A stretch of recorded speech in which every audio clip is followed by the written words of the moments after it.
আসসালামু আলাইকুম সুপ্রিয় শিক্ষার্থী বন্ধুরা, আজকে আমরা 2024 সালের রাজশাহী বোর্ডে যে কোশ্চেনটি এসেছিল ট্যাগ কোশ্চেন, সেই কোশ্চেনটা নিয়ে আমরা আলোচনা করব।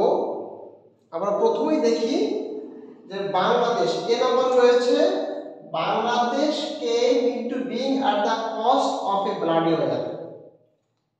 একটি রক্তক্ষয়ী যুদ্ধের বিনিময়ে আমরা বাংলাদেশটাকে পেয়েছি, বাংলাদেশ জন্মগ্রহণ করেছে। তাহলে এখানে আমরা লক্ষ্য করব যে বাক্যের মধ্যে কোনো অক্সিলারি ভার্ব নেই, আছে মেইন ভার্ব। মেইন ভার্ব এখানে কেম, এটা হচ্ছে ভার্বের টু ফর্ম। তাহলে ভার্বের যদি টু ফর্ম বা ভার্বের পাস্ট ফর্ম থাকে তাহলে আমরা এটার জন্য আমরা ডিড ইউজ করব, ডিড। তাহলে আমরা ট্যাগ কোশ্চেনে শুরুতে ডিড ইউজ করব। এই বাক্যটার মধ্যে কোনো নেগেটিভ শব্দ নেই, না থাকার কারণে আমরা এই ডিড এর পরে আমরা এখানে নট এর সংক্ষিপ্ত রূপ ইউজ করব। এরপরে সাবজেক্ট আছে বাংলাদেশ। এই বাংলাদেশের প্রোনাউন হচ্ছে শি অথবা ইট। বাংলাদেশ যেহেতু আমাদের মাতৃভূমি, এই জন্যে এই বাংলাদেশকে মায়ের সাথে তুলনা করা হয়। সেই কারণে আমরা বাংলাদেশের প্রোনাউন হিসেবে আমরা এখানে দিব শি, এবং ইট দিলেও কিন্তু হবে। যদি আমরা প্রোনাউন হিসেবে ইট দিই তাহলে আমাদের হবে। এরপর আমরা দেখব বি নম্বরে, so everybody has some duties and responsibilities to this country. এই দেশের প্রতি প্রত্যেকেরই কিছু দায়িত্ব কর্তব্য রয়েছে। তাহলে এখানে আমরা দেখতেছি যে হ্যাজ রয়েছে। হ্যাজ যদি অক্সিলারি ভার্ব হিসেবে থাকে তাও আমরা এখানে হ্যাজ ইউজ করতে পারবো, মেইন ভার্ব হিসেবে থাকলেও হ্যাজ ইউজ করতে পারবো। তবে এখানে বিষয় হচ্ছে যে এভরিবডি, এই এভরিবডি সাবজেক্টের প্রোনাউন হচ্ছে দে। এই কারণে আমাদের লক্ষ্য করতে হবে যদি প্রোনাউনটি হয় দে, সাবজেক্টের প্রোনাউন দে হয়, তাহলে এখানে সিঙ্গুলার ভার্বটি প্লুরাল হয়ে যাবে। এখানে হ্যাজ হয়ে যাবে হ্যাভ হয়ে যাবে, হ্যাভ হয়ে যাবে has. Everybody everyone, nobody no one, somebody someone, none, এই শব্দগুলো বাক্যের শুরুতে যদি বসে সাবজেক্ট হিসেবে, এরপরে সাধারণত সিঙ্গুলার ভার্ব থাকে। তো আমরা ট্যাগ কোশ্চেন করার সময় এই সিঙ্গুলার ভার্বটিকে আমরা প্লুরাল ভার্বে রূপান্তরিত করব। যেমন হ্যাজ আছে, এখানে আমরা হ্যাভ দিব। ইজ থাকলে এখানে আর হইতো, ওয়াজ থাকলে হইতো ওয়ার। তাহলে আমরা প্রথমে আমরা এখানে হ্যাভ ইউজ করব। এরপরে আমরা এখানে দেখতেছি বাক্যের মধ্যে কোনো নেগেটিভ শব্দ নেই, না থাকার কারণে আমরা এখানে নট এর সংক্ষিপ্ত রূপ ইউজ করব। এভরিবডি প্রোনাউন দে, আমরা এখানে দে ইউজ করব। এই রুলটা অনেকই ইম্পর্টেন্ট রুল, বিভিন্ন পরীক্ষায় এটা আসে, বিভিন্ন পরীক্ষাতে এটা আসে।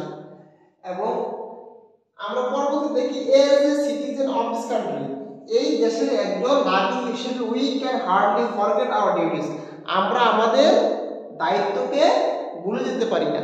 তাহলে এখানে আমাদের এই জায়গা থেকে শুরু করতে হবে।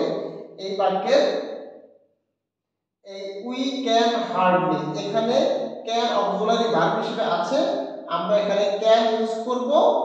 এরপরে এই হার্ডলি শব্দটা নেগেটিভ শব্দ, হার্ডলি শব্দটা একটি নেগেটিভ শব্দ হওয়ার কারণে আমরা এই বাক্যের মধ্যে নট ইউজ করব না। এরপরে সাবজেক্ট হিসেবে এখানে উই প্রোনাউন আছে, আমরা এই প্রোনাউনটি বসিয়ে দেব। এরপরে আমরা দেখব যে এখানে I am proud to be a citizen of this country, এই দেশের একজন নাগরিক হতে পেরে আমি গর্বিত। এখানে আমাদের রয়েছে আই এম। যদি এম থাকে, আই এর পরে এম থাকে, তাহলে আমরা যদি আই দ্বারা আমি বোঝাই, তাহলে এখানে আমরা এম হলে এখানে এম টার হয়ে যাবে। এই বাক্যটি নেগেটিভ না হওয়ার কারণে, আমরা বাক্যটিতে নেগেটিভ কোনো শব্দ না থাকার কারণে আমরা এখানে আর উপর নট দিব। আর সাবজেক্ট হিসেবে এখানে সাবজেক্ট প্রোনাউন আই, এখানে আই ইউজ করব। এরপরে আমরা দেখব এখানে let us work together to build up our country, আমাদের দেশটিকে গড়ে তোলার জন্য চলো আমরা একসাথে কাজ করি। তাহলে বাক্যের মধ্যে লেটাস থাকলে আমরা এখানে ট্যাগ কোশ্চেনে শ্যাল উই ইউজ করব। তাহলে এখানে আমাদের হবে শ্যাল উই। লেটাস থাকলে আমরা জানি যে অনেক গুরুত্বপূর্ণ একটি রুল, বিভিন্ন পরীক্ষায় প্রত্যেকটা বোর্ড পরীক্ষায় প্রায় এসে থাকে, যদি বাক্যের মধ্যে লেটাস থাকে অথবা লেটস থাকে বা লেটস হ্যাভ থাকে, তাহলে আমরা ট্যাগ কোশ্চেনের জায়গাতে আমরা কি করব? শ্যাল উই ইউজ করব। আমরা শ্যাল উই ইউজ করব।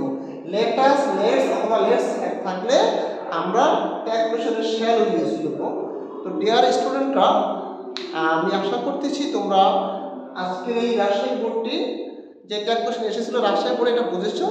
তো এভাবে আমরা ধারাবাহিকভাবে প্রত্যেকটি বোর্ডের যে ট্যাগ কোশ্চেনগুলো এসেছে আমরা প্রত্যেকটি বোর্ডের ট্যাগ কোশ্চেনগুলো করবো ধারাবাহিকভাবে। তাহলে এই রুলগুলো থেকে মূলত আমাদের পরবর্তী পরীক্ষায় বিভিন্ন রুলের আলোকে এসে থাকবে। তো ধন্যবাদ সবাইকে, তোমরা আমাদের সাথে থাকবে এবং নিয়মিত ভিডিও ফলো করার মাধ্যমে, ক্লাস ফলো করার মাধ্যমে আমরা আশা করি তোমাদের দুর্বলতাগুলো কেটে যাবে। ধন্যবাদ সবাইকে।